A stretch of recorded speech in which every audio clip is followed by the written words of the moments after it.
Hello friends, RRB NTPC CBT 1 2021 जो examination अभी चल रही थी, छठे फेज की एग्जामिनेशन जो अप्रैल में ख़त्म हुई है, इसके बाद सातवें फेज की एग्जामिनेशन कब चालू होगी इस पे कोई बहस नहीं करना है, क्योंकि ये एग्ज़ाम तभी हो पाएगी जब कोविड की स्थिति पहले की तरह सामान्य हो पाएगी। क्योंकि अभी कोई भी एजेंसी कोई भी एग्ज़ाम कंडक्ट करवाने की स्थिति में नहीं है, ये सबको पता है। लेकिन इस बीच पाटलिपुत्रा के हमारे प्रिय सांसद, पाटलिपुत्रा बिहार में हैं और बिहार के पाटलिपुत्रा के हमारे प्रिय सांसद रामकृपाल यादव जी ने एक मांग की है। हम जैसे रेलवे के करोड़ों स्टूडेंट्स के लिए, आपको पता है कि इस बार जो रेलवे एनटीपीसी हुई थी उसमें लगभग 1.2 करोड़ लोगों ने, लगभग 1.25 करोड़ लोगों ने फॉर्म डाला था और 500 रुपये के हिसाब से रेलवे को एग्जामिनेशन फ़ी भी पे किया था।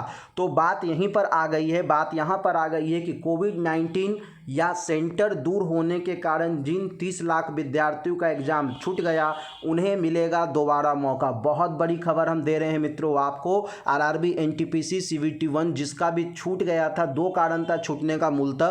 पहला कारण था कोविड-19, क्योंकि बहुत सारे कैंडिडेट जो हैं वो कोविड-19 के कारण घरों से बाहर नहीं निकले थे। कुछ ऐसे भी कैंडिडेट थे जो खुद कोविड पॉजिटिव थे और उन्हें एग्ज़ाम अलाउ नहीं किया गया था। और दूसरी बात कि बहुत सारे ऐसे कैंडिडेट थे जिनका एग्ज़ाम का सेंटर बहुत दूर दूर फेंक दिया गया था। जैसे आपने देखा होगा कि राजस्थान का सेंटर गुजरात फेंक दिया गया, पटना का सेंटर झारखंड यूपी फेंक दिया गया।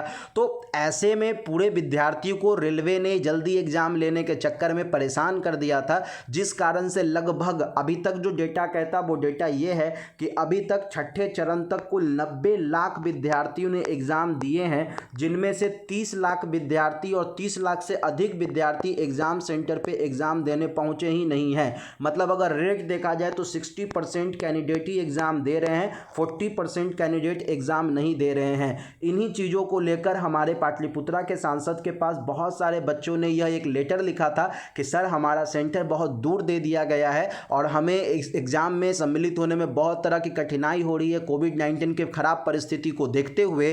तो पाटलिपुत्रा सांसद रामकृपाल यादव जी ने एक चिट्ठी के माध्यम से गुहार लगाई है माननीय रेल मंत्री पीयूष गोयल जी से। चिट्ठी में स्पष्ट तौर पे उन्होंने लिखा है कि जिन बच्चों का यह नुकसान हुआ है कृपया करके रेल मंत्री जी उन्हें दोबारा मौका दिलाएं, क्योंकि कोविड-19 एक पैंडेमिक है और पैंडेमिक के समय में लोगों का भी यह कर्तव्य था कि वो अधिक से अधिक सुरक्षित रहें और भारत सरकार भी यही चाहती थी कि लोग लापरवाही ना बरतें। और आपको पता है कि रेलवे ने जल्द एग्ज़ाम करवाने के चक्कर में बच्चों को बहुत दूर दूर सेंटर दे दिया, जिससे लाखों बच्चों का एग्जामिनेशन छूट गया है। दूसरी बात कि रेल मिनिस्टर से सांसद जी ने यह भी बताया है कि आपने रेलवे के फॉर्म भरवाने के लिए प्रति बच्चे 500 रुपये चार्ज किए थे, जिसमें आपने बताया था कि एग्ज़ाम जो बच्चे देंगे उनको 400 रुपये रिटर्न किए जाएंगे। इन बच्चों का पहली बात कि एग्जाम बहुत दूर था, दूसरी बात कोविड-19 के लॉकडाउन के कारण बच्चों के पास पैसा भी नहीं था, दूसरी बात कि रिस्क भी बहुत ज़्यादा था। तो वैसे में इनके 500 रुपये का दुरुपयोग होगा। रेलवे का मकसद इन फॉर्म से अपना घर चलाना या देश का विकास करना नहीं था, बल्कि एक योग्य कैंडिडेट को जॉब देना था। तो रामकृपाल यादव जी ने जो भी बातें चिट्ठी में बताई है, हमारे पाटलिपुत्रा के सांसद महोदय ने जो भी बातें चिट्ठी में रेल मंत्री से चर्चा की है, इन बातों को अगर चर्चा में देखा जाए तो देखकर यही लगता है कि जो 30 लाख विद्यार्थी छूट गए थे रेलवे में किसी कारणवश सेंटर दूर होने के कारण या कोविड-19 के आउटब्रेक के कारण, उन्हें मिलेगा एक और मौका। और मेरे को पक्का ऐसा भरोसा है कि ये मौका मिलने वाला है। क्यों ये मौका मिलेगा? क्योंकि रामकृपाल यादव भी बीजेपी से ही हैं और जो रेल मंत्री हैं और जो पूरी भारत सरकार है वो भी एक ही पार्टी बीजेपी की ही है।